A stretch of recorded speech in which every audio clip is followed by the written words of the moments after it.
It looked like somebody was bent over and had their head in the window of the deer blind. It either heard me or smelt me, and he pulled his head out of the tent and stood straight up, and that shocked me.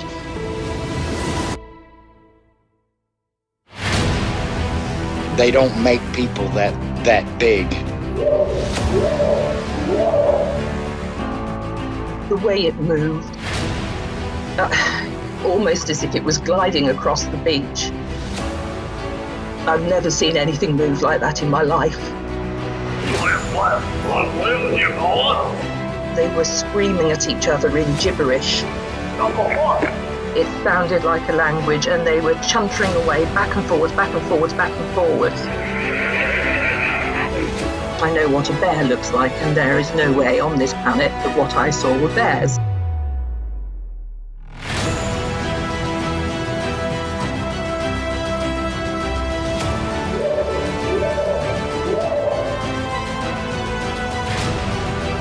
911, what are you reporting? Jesus Christ, you better... Sheriff, Gio! Hello? Get somebody out here. What's going on now, sir? That son of a bitch is about 6'9", I don't know. Do you see him now, sir? Yes, I'm looking right at him. Uh-oh.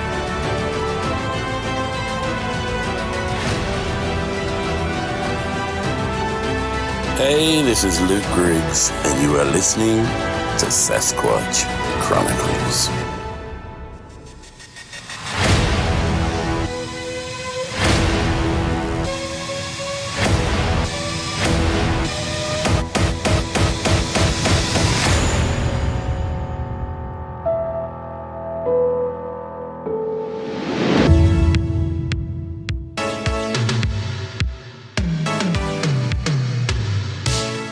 Welcome to the show, everyone. Thanks for being here tonight. Got a great show planned for you. A couple of years ago, Randy was out on his friend's property, and he had an encounter out there, and he kept going back. The curiosity kept wanting to know what was, pacing him, and I'll let Randy go into all of that. But Randy's now on the property all the time trying to gather evidence, and I just love Randy's enthusiasm. It reminds me of first getting into this topic, how much he loved everything and he soaked everything up.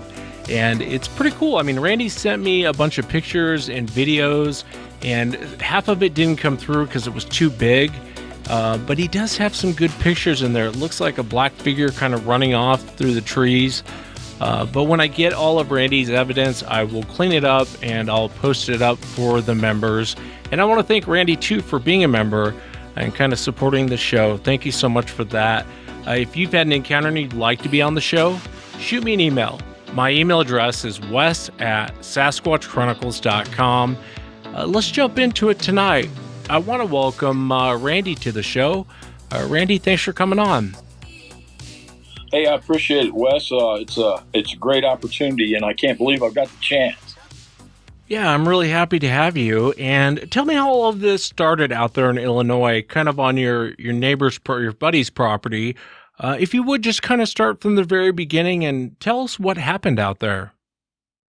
So in the fall of 2020, I was on my buddy's property, and he and I are real good friends, and we hunt out there for deer and hang out and just roam the woods, and so this deer season started up, and he had a tree stand.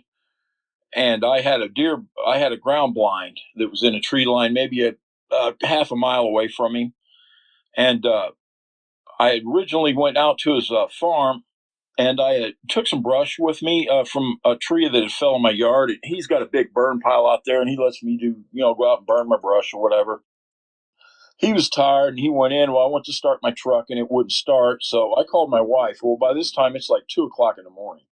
And she's like, comes and gets me, not because she wanted to, but so I'm leaning against my truck. My buddy's in the house asleep. He's got a dog that's a fairly aggressive dog with strangers. I mean, I wouldn't mess with it. It's a blue heeler, and he'll put a bite on somebody, and he don't miss nothing. He barks as soon as he smells something. Well, I was leaning against my truck, and I heard something coming from the bottoms, and it was going through a tree line right next to my buddy's property.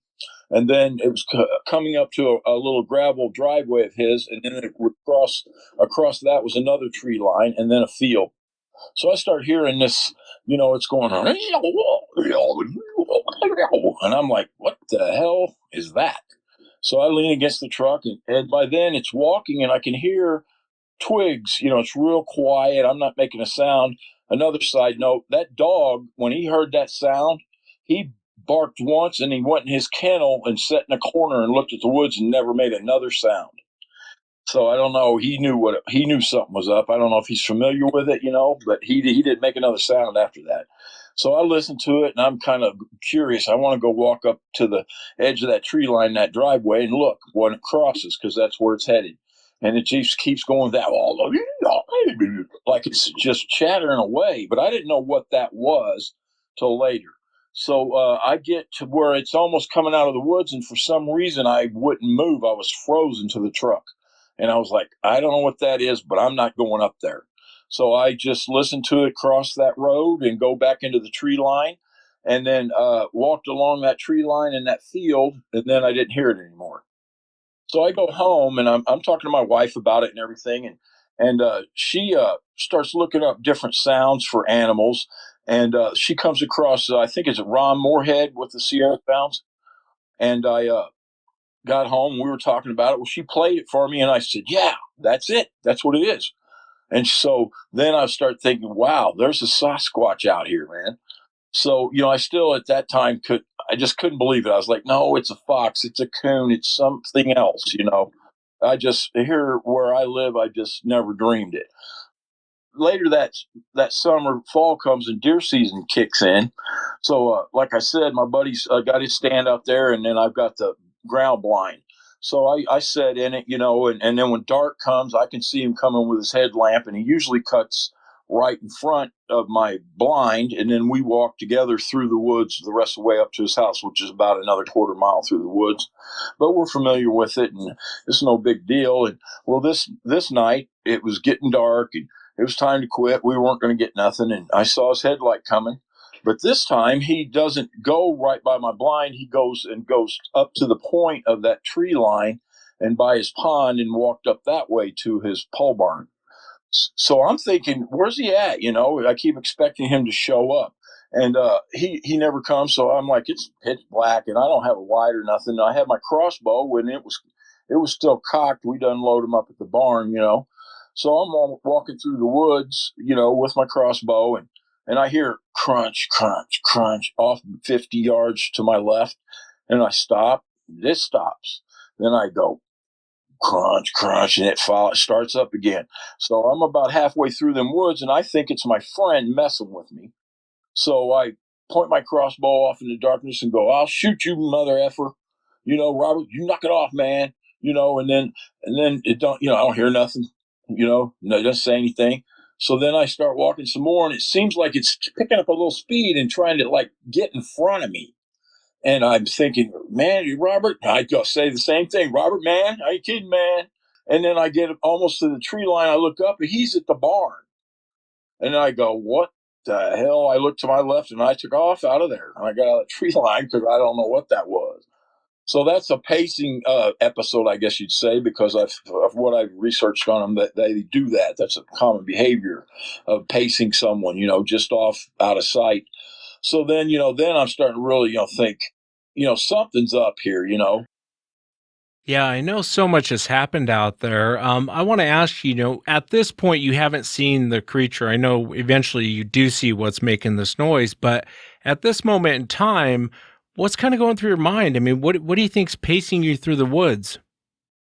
Well, it's still not clear yet, that it's small pieces like this is how this ends up as a whole of like a information. And when how it is 2 plus 2 and you start to piece it together, well then that's where I reached an epiphany of what was going on. But at that time I wasn't yet sure. And then I told my buddy, I go, hey, man, something was following me off to in the woods back there. I was probably a deer. And I go, man, deer don't follow me, it's deer season.